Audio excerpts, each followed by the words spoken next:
Good morning. I'm Dr. Sanjay Jain, Associate Professor in Mathematics at SPC Government College Ajmer. Today we are taking second lecture of second topic of continuum mechanics.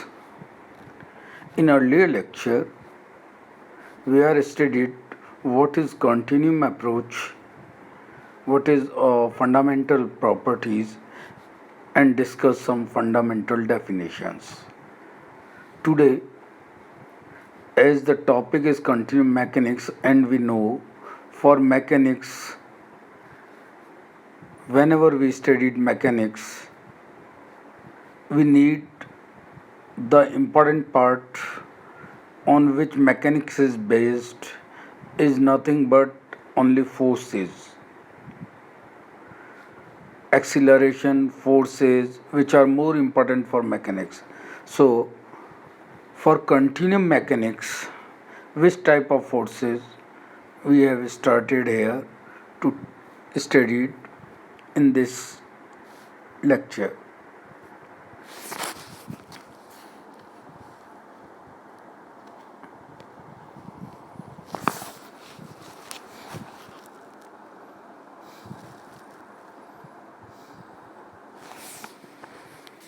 Here we are studied two type of forces, that is known as body forces and surface forces. Okay, so first,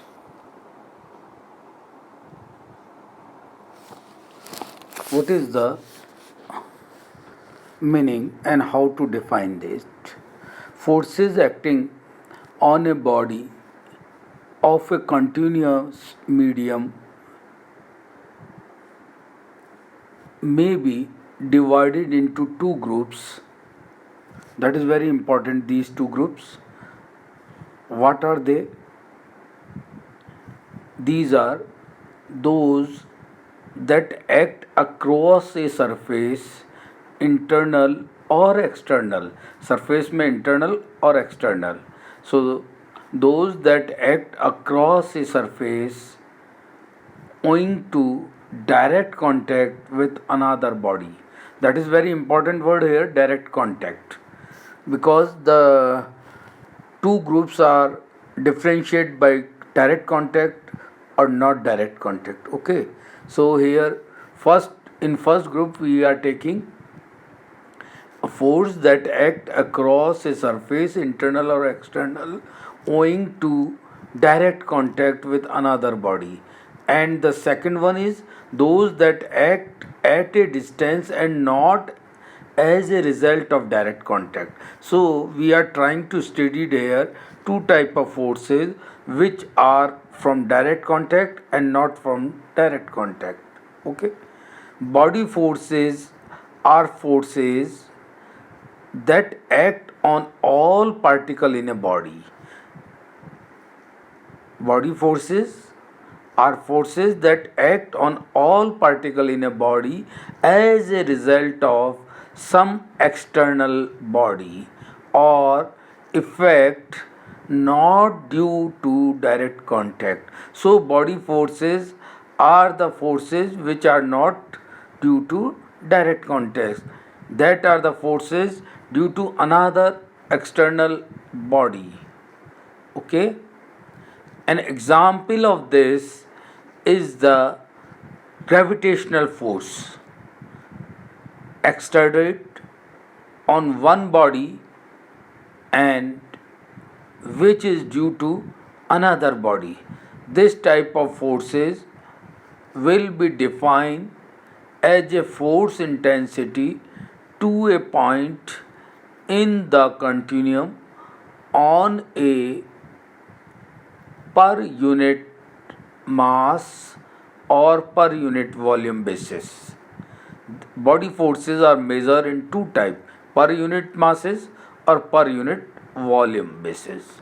Let del Fi be the body forces acting on the mass del m inside a volume del V then the definition of the body force mathematically at a point are defined as. Here we are taking two type of forces. In the first line, Fi, force per unit mass. Force per unit mass is without bar, okay, is equals to limit del m tending to 0 del Fi upon del m. As del m tending to 0, it converts into full derivative, that is df upon dm.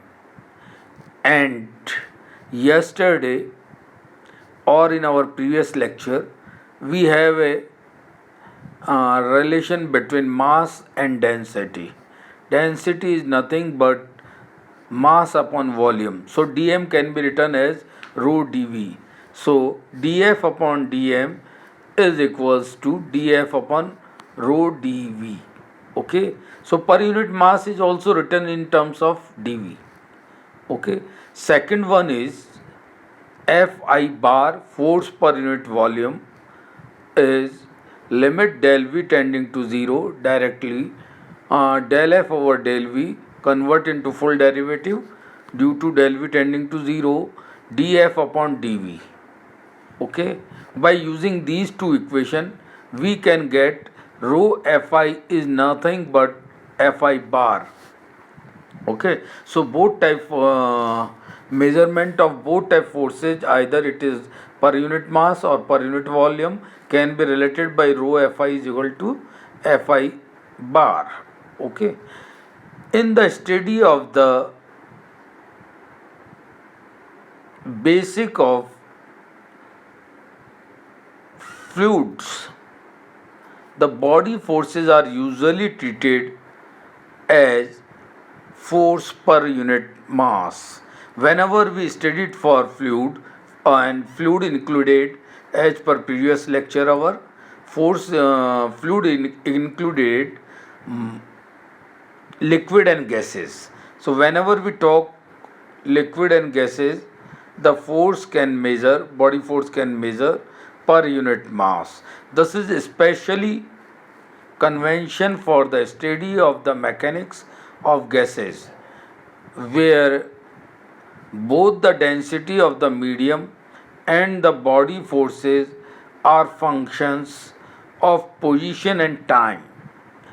In the study of mechanics of solid, it is conventional to consider the body forces as forces per unit volume. So whenever we talk of solid, we are connecting the body forces, or we are defining the body forces in terms of per unit volume. Here we write in the green ink in the last of that page how to body forces written for the case of fluid or solids.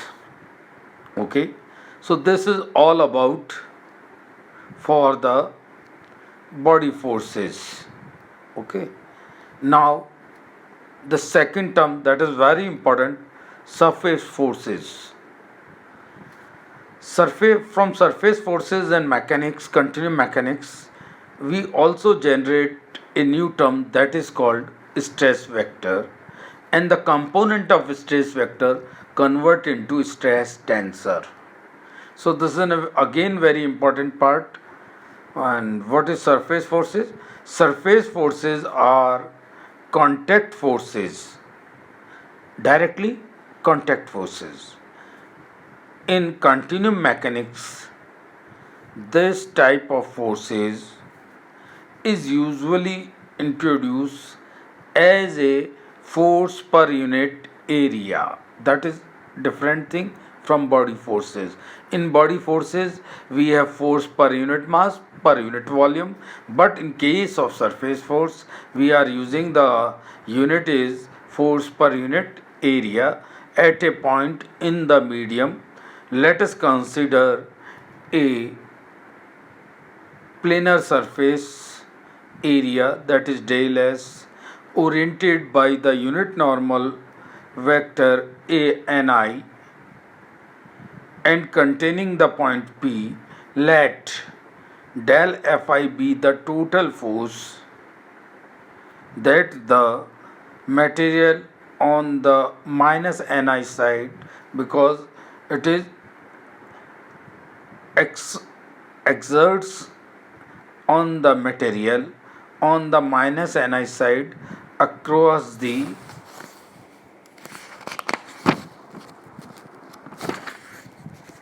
surface. So what we are seeing here, in case of surface forces, because it define per unit area, therefore there is some direction is an important part for that, and whenever a direction is coming, magnitude is coming, it's involve a vector. Okay, so we are defining here the stress vector. Yeah, in that case you may seeing the diagram, the force del Fi acting on a small surface element del S containing a point P, and Ni is a unit normal vector. Okay, so the stress vector sigma I at a point P in continuum corresponding to the direction Ni is defined as sigma I is equals to limit del S tending to 0 del Fi over del S. It convert into full derivative, that is dFi upon ds.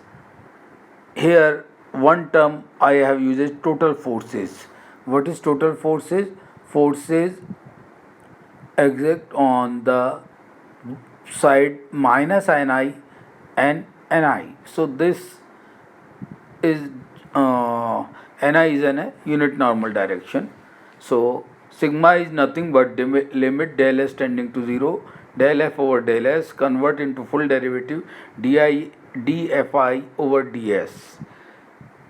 And note that the stress vector sigma I is a function of position, time, and the orientation of the surface element as specified by the direction of Ni.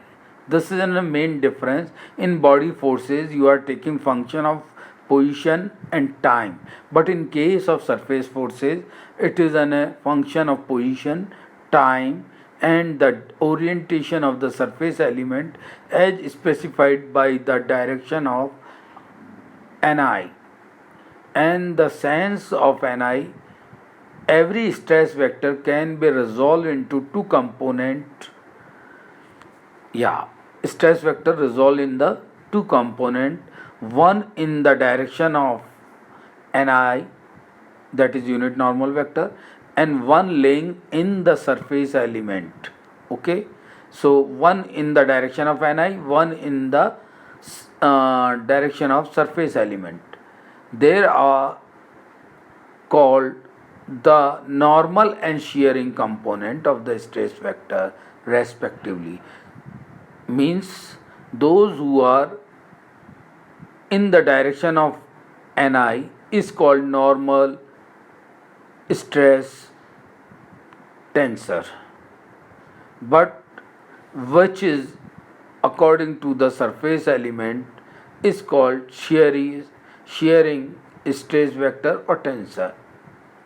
Okay, so these two components are very important in case of stress vector, normal and shearing component. Okay, one in the direction of Ni, one in the direction of surface element.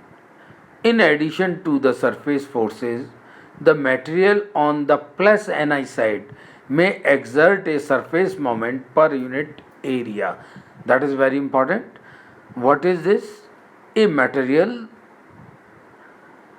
that in the direction of plus Ni side may exert a surface moment per unit area on the material on the minus Ni side as a surface area approaches 0.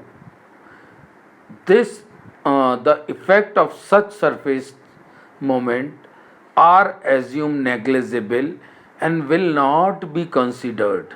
Body moments per unit mass or per unit volume may exist and will be considered in moment equation.